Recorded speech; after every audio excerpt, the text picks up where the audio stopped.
use them. Do you know who said that? Jesus did. And he said it 8 times in the Gospels.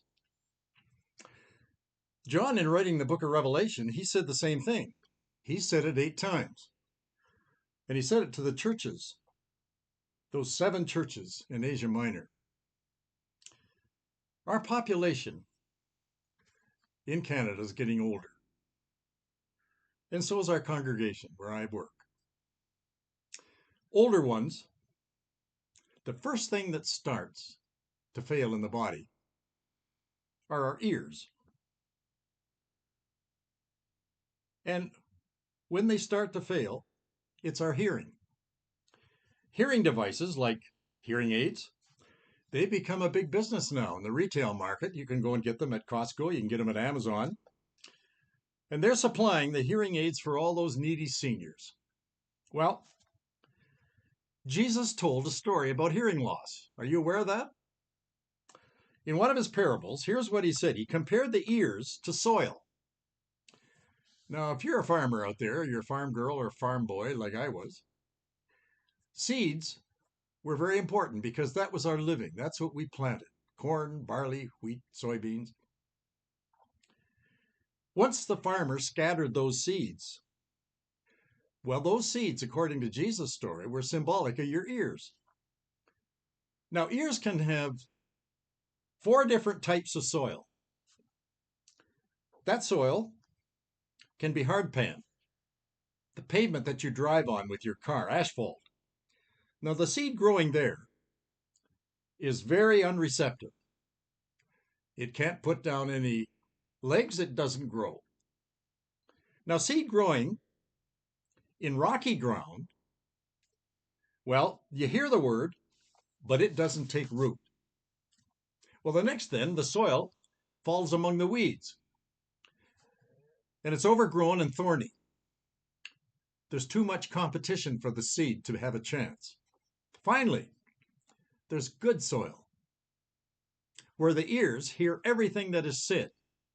The soil is tilled, the crop flourishes, and when you look carefully at all 4 soils, they all have the very same seed, and all the seeds have the very same sower.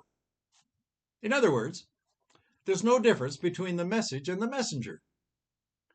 The difference is the listener. So, the ratio in our story, it probably looks like this. 3/4 of the world, of our listeners, but they're not hearing God's voice. Now, the cause rather can be hard hearts. Maybe it's shallow existence. Maybe they got closed minds. All kinds of disturbances. Anyway, 75% of us, we miss the message. And the problem isn't that we have ears that don't hear. We just happen to have ears that we don't use. When God created the human body, he placed a premium on our listening to his voice. Remember what he said way back in the Old Testament, the book of Deuteronomy, through Moses. He said, "Hear, O Israel, the Lord our God is one Lord." Now, if you're listening to this and you're of the Jewish faith, that to you is the word Shema. Do you remember, if you were a good Jew, you would have what are called phylacteries, little boxes, and you put them right here on your head, and they're strapped on. And the reason is because they're right beside the mind, and you're listening to God's voice. If you haven't got them here on your phylactery, those phylacteries are on the side of your door going into your house. You've seen that. If you get into the book of Nehemiah in the Old Testament, the book of the law shall not depart out of your ears, said Nehemiah, Nehemiah 8:3. And then you come to the Proverbs, and the writer is saying, happy are those who listen to me, Proverbs 8:34. Well, Jesus used sheep as a listening illustration too. Sheep recognize the shepherd's voice, and they follow it. They won't listen to strangers' voices because they're not familiar with it. Instead, the seed will scatter. Remember what John said in the Revelation, John 10, speaking to the 7 churches. He that has ears to hear, Let him hear what the Spirit is saying to the churches. Now, your eyes, we have eyelids to close them. Your ears don't. They're always open. Do you listen when people are talking to you? Are you a good listener? Some of us aren't. We just let other people talk and we don't say much at all. Well, Pilate didn't. He wasn't a very good listener. His wife spoke to him when Jesus was on trial before the Jewish leadership and Sanhedrin. And Pilate's wife warned him, Pilate, don't touch that man. That man that's on trial that you're trying is innocent. Matthew 27:19. Jesus took Pilate aside into his private chamber, and he said the same thing. Everyone who listens to me listens to the truth. John 18:37. But Pilate didn't listen. He didn't listen to his wife or to Jesus, who was on trial. All he heard was the voice of the people. You know, nothing has changed in our world. The voice of the people seems to be getting louder all the time. In the end, Pilate heard only the crowd. Are you only listening to the crowd?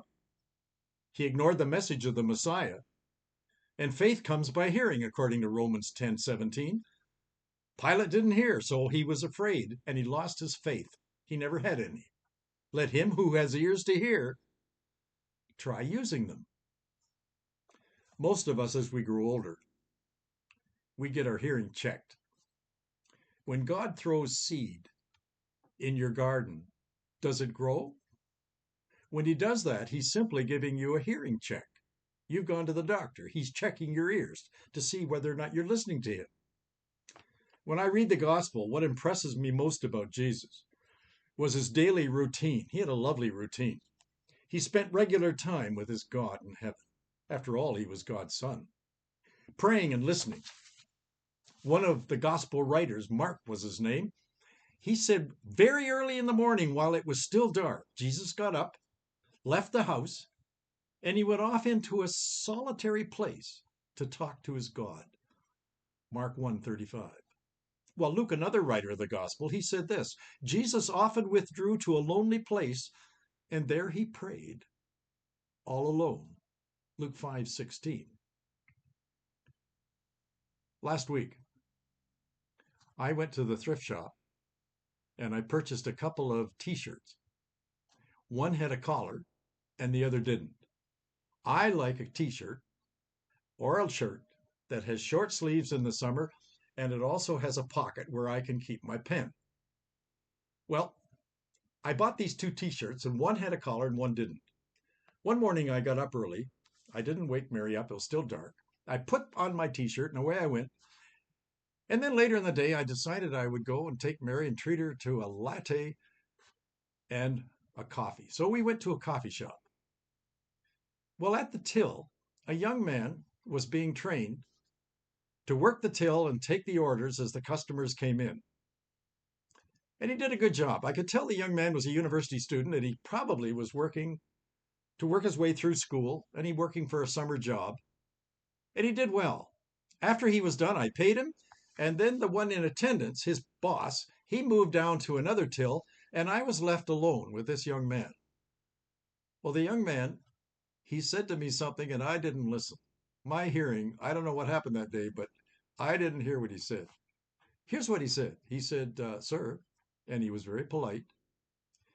He said, sir, I don't mean to offend you, but are you aware that you've got your t-shirt on backwards? Well, I denied it. And I said, I do not. I don't wear my t-shirt on backwards. Well, he said, sir, when you came in the store, I noticed that you've got a pocket on your back with your pen in it. And I was totally taken.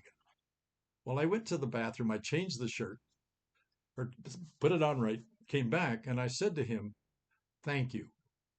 I said, I'd have worn this all day, and people would have laughed at me. And I didn't agree with you, and you had the strength to tell me that I had it on backwards. I said, you know, you're going to go places in life. And I said, well done. If you work for me, I'd hire you on the job.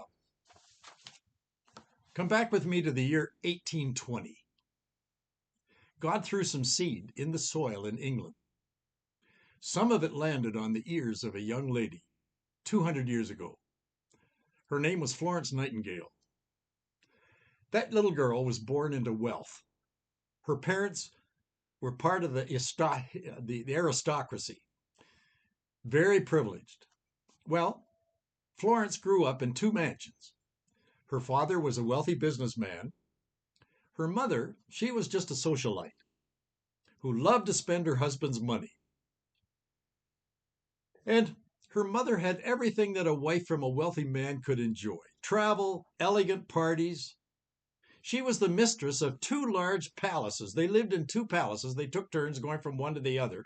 One was at Embley Park in Hampshire. The other, it was Lea Hurst in Derbyshire. Well, anyway, she was waited on, her mother was, by footmen, by valets, by butlers, by coachmen. One house had 20 bedrooms. The other had 15 bedrooms. Such was the kind of life that Florence Nightingale forsook to become a nurse. Of all things, a nurse. One day a doctor was visiting her father, and he was from the United States. And Florence was asked to take him out into the backyard, into this lovely garden area, and talk with the man. Well, the doctor said, "Florence, you have a beautiful setting here. Do you see all those bedroom windows up there? You must be very proud to live in a house in a mansion this size." She said, "No, I'm not." She said, "If this were my house, it would become a hospital.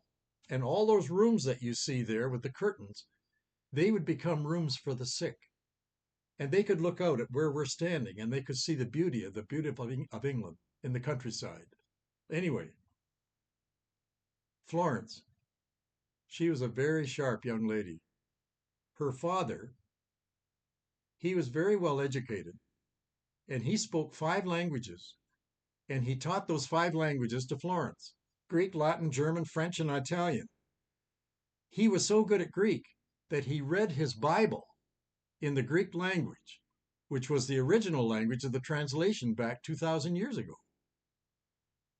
Her dad taught Florence to read her Bible too, in Greek. And the two of them became Christians.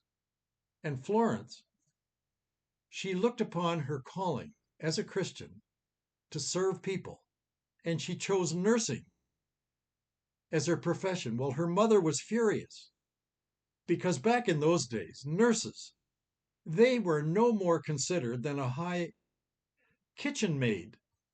They were just a farm peasant wife. They weren't a trade.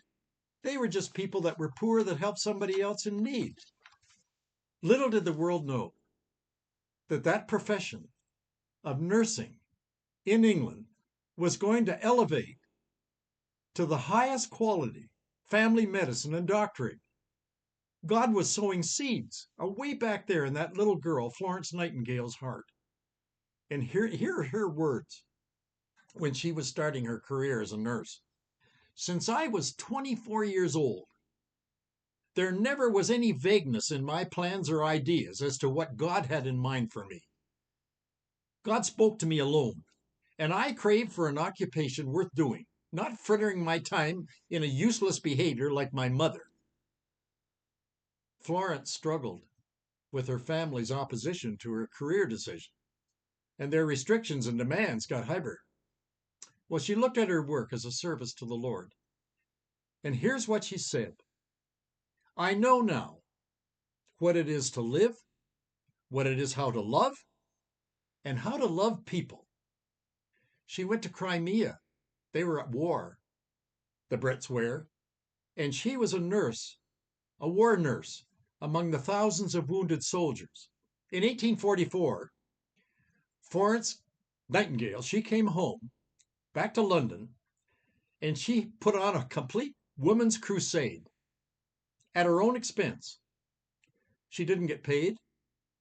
What hospitals they were, they belonged to the Church of England. Catholics, Jewish, Protestant patients, They weren't allowed into those hospitals because they weren't of the Christian faith of the Church of England. Who'd want to go to a hospital anyway? If you read what went on in the hospitals back in that time when Florence Nightingale began her career, hospitals were just simply garbage dumpsters, places of degradation and squalor, wretchedness. Hospitals smelled rotten, and nothing but dirt and lack of sanitation was all around them. And when you entered the ward, you were overcome with nausea. The conditions were so deplorable that nurses, they were immoral. They slept with the patients. Along comes Florence Nightingale, the little girl who had been sown the seed of becoming a nurse by her Lord. And she was determined to change all that. By the spring of 1855, that little slight body of hers, she never married, by the way, had been living in unendurable hardship. She would work for 24 hours at a stretch. And the more awful and unbearable particular cases were, especially if the man was dying, she was seen bending over him, administering his needs, and didn't quit until death released him. Well, during the winter of 1855, she witnessed in those hospitals in London 2,000 deaths, and she nursed the worst cases all by herself. And here are her words of one of the nurses who accompanied her on the rounds. Here's what she said about her little partner, Florence Nightingale. It seemed an endless walk. Miss Nightingale, she carried her lantern. She would set it down beside the bed, bend over the patient, and I couldn't but admire how tender and how kind she was to that one that was suffering. The London newspaper got wind of this, the London Times, and they reported this about Florence Nightingale and her conduct as a nurse. When all the medical officers have retired for the night, and silence and darkness has settled down upon the miles of prostrate sick in the hospital, she was observed alone, with her little lamp in her hand, making her solitary rounds. Soldiers in the ward looked at her as a ministering angel. They felt comforted her just by her passing by their bed. We lay there by the hundreds, one said, but we could kiss her shadow. And when she lay her hands on the pillow just beside me, I was content. Florence Nightingale slept in a storeroom in a bed behind a screen at the end of the corridor of a long hospital hall. Her endurance seemed almost superhuman, and the world never forgot what Florence Nightingale accomplished. Those soldiers in the Crimean War were no longer treated with disrespect. They called her the Lady of the Lamp. Nurses, too, were no longer promiscuous. She had stamped the nursing profession with her own image, and the people in England were so strong in her favor that all the hospitals in London were placed under her own supervision. And before she died, the king bestowed upon her the Order of Merit. She was the first woman to ever receive such an honor. She died on August the 13th, 1910. And when she crossed the border and the pastor did his funeral or her funeral, conducting the service, here's what he said: Florence Nightingale, your seed has yielded 100-fold. Has the Lord seeded your garden? Your ears? The Lord's seed fell on the ears of someone else that you know. And this happens to come out of your Old Testament. Here's what happened. The man's name was Hezekiah. He was king of Israel, and he was a good king. He became deathly sick. Isaiah the prophet, he paid him a visit. And he told him, King Hezekiah, I want you to put your affairs in order. You're about to die. You don't have long to live. What would you do if that were you and you had heard those words? Well, Hezekiah heard them. And he faced God, and he said to God, and God listened to him. 2 Kings 20, verse 1. O God, Do you remember me? I'm Hezekiah. I'm the king. Do you know who I am? Do you know what I've done? I have lived an honest life before my people and before you. My heart has been true and it's been steady. I have lived to please you. And when you called me to be king and you gave me your approval, it was then that his words stopped. And it seemed that everything fell apart. He then caught on the idea that he was going to die. And he began to weep. And notice that he didn't ask for any extension to his life. He didn't beg God for more time on this earth. But his tears said it all. He didn't want to leave. As a king, he possessed everything. He had silver, he had gold, he had spices, he had stockpiles of weapons. There wasn't a thing in this palace or kingdom that he didn't have. Well, some of you have everything you need. Do you need anything more? You're living in the land of plenty if you're living here in Canada. God's giving you everything you need. Are you listening? God spoke to Hezekiah, and he learned that his days were numbered, and he didn't have long to live. But he wasn't afraid. But he was full of tears because he knew what he was leaving behind. We all going to leave something behind. Well, Isaiah the prophet, he left the king, and he was just walking across the courtyard there in the palace, leaving the king's presence, when God stopped him on his tracks. He said, "Now, Isaiah, stop. I want you to go back and tell Hezekiah and give him another message. Tell him that I've listened to his prayer and that I've observed his tears." Did you know that God listens when you talk back to him? "I'm going to heal you," said Isaiah. "In 3 days, you're going to be back on your feet again, and you're going to walk with your own legs back into the temple of God, and you're going to be blessed, and you're going to have 15 more years of your life. Get up and enjoy yourself." Well, what have we learned from this lesson? We all have hearing loss. When God speaks to us, we don't often hear him. Our world in which we live is full of distractions. There are 4 types of soil. They're all around us. And the soil is our ears. And all those soils have the same seeds. They all have the same sower. And there's no difference between the message and the messenger. The difference is us, the listener. Florence Nightingale, she listened, she planted, and look at what she reaped. Hezekiah, he listened, he planted, and he became the best king that Israel ever had. What are you reaping? What are your ears telling you? What voices are you listening to? Well, God is speaking to you, and he's saying, "He that has ears, listen to what I have to say." I began with these words, and I'll close with them again. If you have ears to hear, use them. See you next time.